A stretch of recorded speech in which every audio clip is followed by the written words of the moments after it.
टिड्डियों के आतंक से परेशान किसानों के लिए अच्छी खबर है। जल्द ही राजस्थान में से टिड्डियों का सफाया होने वाला है। इंडियन एयरफोर्स के Mi-17 हेलीकॉप्टर का इसके लिए इस्तेमाल किया जा रहा है। जोधपुर में ट्रायल के तहत लोहावट के केलानाड़ा में इस हेलीकॉप्टर से टिड्डियों पर स्प्रे किया गया। पहली बार इस तरह के प्रयोग की बात सामने आ रही है। आपको बता दें कि बीते कुछ महीनों से टिड्डी दलों के हमले जारी हैं, जिससे फसल और वनस्पति को काफी नुकसान हुआ है।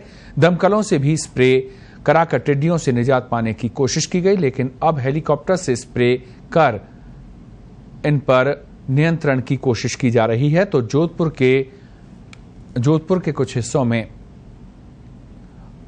इस तरह से हेलीकॉप्टर के जरिए टिड्डी नियंत्रण के प्रयास किए जा रहे हैं। रुख करते हैं जोधपुर का और वरिष्ठ सहयोगी गजेंद्र सिंह दहिया से जानते हैं कि क्या प्रयास हैं ये और कब तक खात्मा संभव है। गजेंद्र, क्या है पूरी जानकारी इस ऑपरेशन को लेकर? जी, आज जो है वो जोधपुर के केलानाड़ा इलाके में पहली बार भारतीय वायुसेना के हेलीकॉप्टर की ओर से टिड्डी के विरुद्ध ऑपरेशन किया गया है। ये पहली दफा है कि जो एयरफोर्स ने अपना हेलीकॉप्टर टिड्डी के विरुद्ध यूज किया है। एयरफोर्स ने टिड्डी के जो पेस्टिसाइड स्प्रे का जो स्प्रेयर है वो खुद ही यहाँ बेंगलुरु में अपने डिपो में विकसित किया है। भारत के पास इस तरह का कोई स्प्रेयर नहीं है। सामान्यतः वो उसने ब्रिटेन से मंगवाया है, लेकिन देरी होने के कारण एयरफोर्स के लोगों ने ये स्वयं ही विकसित किया है। तो आज जो इसका ट्रायल था वो करीब करीब सफल रहा है। करीब करीब 2/3 टिड्डी मारी गई है, लेकिन चूंकि जो इस समय जो गुलाबी टिड्डी जो युवा टिड्डी है वो अधिक आ रही है, जो अधिक ऊर्जावान है और हेलीकॉप्टर की आवाज से ही उड़ जाती है, तो ऐसे में जो टिड्डी दल था वो एक तिहाई टिड्डी दल बचकर निकल गया।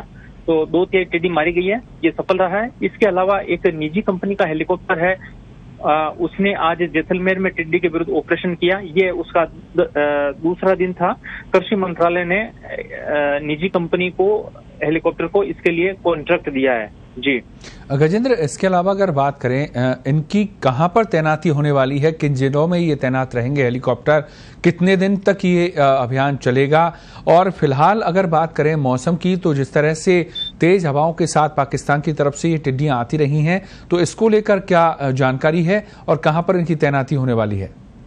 जी, ये हेलीकॉप्टर अधिकांश राजस्थान में तैनात होंगे, क्योंकि जो पाकिस्तान से जो टिड्डी सीधा राजस्थान में मोस्टली प्रवेश करती है। राजस्थान के श्रीगंगानगर, बाड़मेर, जैसलमेर, जो बीकानेर, ये जो रूट है इसी के जरिए टिड्डी आती है। और जोधपुर और इस इलाके में टिड्डी वेस्टर्न राजस्थान टिड्डी, ये जो डेजर्ट लोकस्ट कहते हैं, और ये जो मानसून का समय होता है वो टिड्डी के अंडे देने के लिए अनुकूल होता है। और टिड्डी इसी जो रेतीले धोरे हैं इसके जमीन के 10 सेंटीमीटर नीचे अंडे देती है।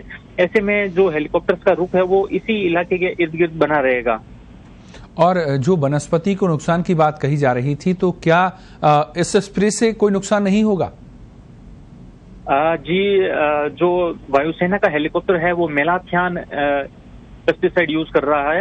ये मेलाथियान पेस्टिसाइड जो है वो अधिक जो खतरनाक माना जाता है, लेकिन उसका उपयोग वो जो गैर कृषि जो इलाका है उस पे किया जा रहा है। और निजी कंपनी का हेलीकॉप्टर जो है इमल्सिफाइड पेस्टिसाइड यूज कर रहा है, जो पानी में मिलाकर करते हैं, और उसका उपयोग कृषि वाले क्षेत्रों में किया जा रहा है। इनका ये कहना है, जो केंद्र सरकार के अधिकारी है उनका ये कहना है कि जब हम करीब करीब अल सुबह ये ऑपरेशन करते हैं और जो कृषि भूमि है उसको बचाकर किया जाता है। सामान्यतः अभी खरीफ की फसल बोई हुई है और फसलें हैं नहीं। अभी जो केर, बबूल, खेजड़ी, ये जो इस तरह के जो वृक्ष हैं उन पे टिड्डी बैठ रही है और उन्हीं पे भी स्प्रे किया जा रहा है। तो गैर कृषि क्षेत्र में इसका इस्तेमाल किया जा रहा है। इसके अलावा ये भी आपसे जानना चाहेंगे, क्योंकि बहुत सारे जिले जो हैं वो प्रभावित रहे हैं राजस्थान के, लेकिन ज्यादातर जिले ऐसे हैं जहां पर कुछ दिन के लिए टिड्डी गई थी या कुछ अवधि के लिए टिड्डी गई थी और वापस वहां से लौट आई। लेकिन जोधपुर, जैसलमेर ये इलाका ऐसा है जहां पर टिड्डी का आतंक लगातार बना हुआ है, और न सिर्फ आतंक बना हुआ है बल्कि लगातार पाकिस्तान से और दूसरी तरफ से इनके पहुंचने की आशंकाएं भी बनी हुई हैं। तो क्या फोकस जो है वो पूरा इस इलाके पर रहने वाला है या सभी जिलों को इसमें कवर किया जाएगा? जी नहीं, जो फोकस है पूरा जो राजस्थान के डेजर्ट जो रेतीले जिले आते हैं, करीब 12 जिले हैं, जो गंगानगर है, बीकानेर है, चूरू है, जोधपुर है, जैसलमेर है, बाड़मेर है, नागौर है, ये जो एरिया है, इसी एरिया में टिड्डी राउंड मूवमेंट करती रहती है। हालांकि हवा के रुख के साथ ये जो मानसून है वो दक्षिण पश्चिम से उत्तर पूर्व दिशा की ओर मानसून की दिशा है, तो इसके साथ साथ कई बार टिड्डी आगे तक निकल गई, अभी बिहार तक पहुंच गई थी और वहां नेपाल के कुछ बॉर्डर जिलों में भी टिड्डी रिपोर्ट की गई है। तो लेकिन सामान्यतः जो टिड्डी का जो आवास है वो रेतीले जिले ही होते हैं। जी, और जिस व्यापक स्तर पर यह अभियान शुरू हुआ है तो निश्चित तौर पर यह मानकर चला जाए गजेंद्र कि अब बहुत ज्यादा दिन नहीं किसानों को इस टिड्डियों के नुकसान का जो है नुकसान उठाना पड़ेगा, बहुत जल्द से जल्द इस पर काबू पाया जा सकता है।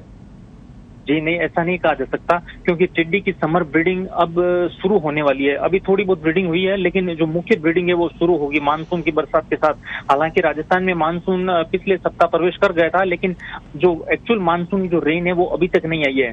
मौसम विभाग के अनुसार अभी मानसून का जो ट्रफ है वो वापस राजस्थान में आ गया और रविवार आज से ही मानसून सक्रिय हुआ है। तो पूर्वी राजस्थान के साथ साथ पश्चिमी राजस्थान में भी बरसात के चांसेस बढ़े हैं और करीब एक सप्ताह तक लगातार बरसात होने की संभावना है। जो टिड्डी होती है वो उसको रेतीली जमीन के साथ साथ मॉइस्चर भी चाहिए होता है अपने अंडे देने के लिए, और उसके अंडे 10 से 60 दिन में तैयार हो जाते हैं। अगर मौसम ज्यादा अनुकूल रहा तो वो 10 दिन में ही नया टिड्डी दल खड़ा हो जाएगा। तो ऐसे में संयुक्त राष्ट्र संघ है उसने भी 4 सप्ताह के लिए भारत और पाकिस्तान दोनों को टिड्डी हमले की चेतावनी दे रखी है।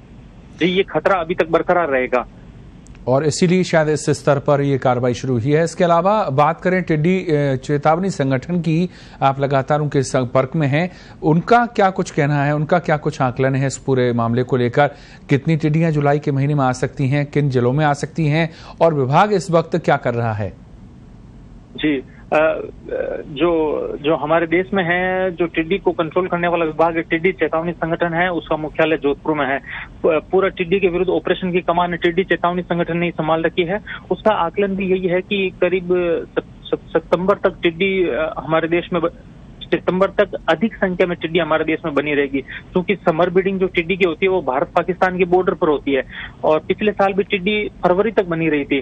तो आशंका है कि इस बार भी टिड्डी लंबे समय तक बनी रहेगी। हालांकि ये अपने स्तर पर जो सारा राहत कार्य कर रहे हैं, इनके पास करीब 200 कर्मचारी लगे हुए हैं, 60 के करीब वो मशीनें लगी हुई है जो बोलेरो पे स्थापित होती है। इसके अलावा जो ट्रैक्टर माउंटेड स्प्रे वो लगे हुए हैं। राजस्थान में करीब इस तरह के 2 से 2,500 ट्रैक्टर्स माउंटेड स्प्रे इसके विरुद्ध यूज किए जा रहे हैं। इसके अलावा ब्रिटेन से 40 करीब 35 मशीनें और मंगवाई गई है, जिसकी आपूर्ति शीघ्र होने की संभावना है। इसके अलावा ब्रिटेन से 5 हेलीकॉप्टर स्प्रे मंगाए गए हैं।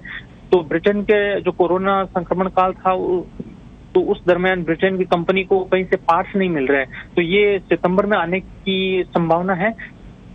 ये जो स्प्रे पार्ट है वो लेट होने की वजह से ही भारतीय वायुसेना ने अपना स्वयं का स्प्रे डेवलप किया है और ये भी एक हेलीकॉप्टर के डेवलप किया गया है। वायुसेना ये आकलन है कि जब तक वो नए स्प्रे नहीं आते हैं तब तक हम लोग उससे टिड्डी से निपट लेंगे। तो ये माना जाए कि देर जरूर हुई है, लेकिन बहुत जल्द जो है जिस स्तर पर अभियान चलाया जा रहा है, निश्चित तौर पर अगर खात्मा नहीं हो सकता तो नियंत्रण जरूर पा लिया जाएगा। बहुत शुक्रिया गजेंद्र इस तमाम जानकारी के लिए।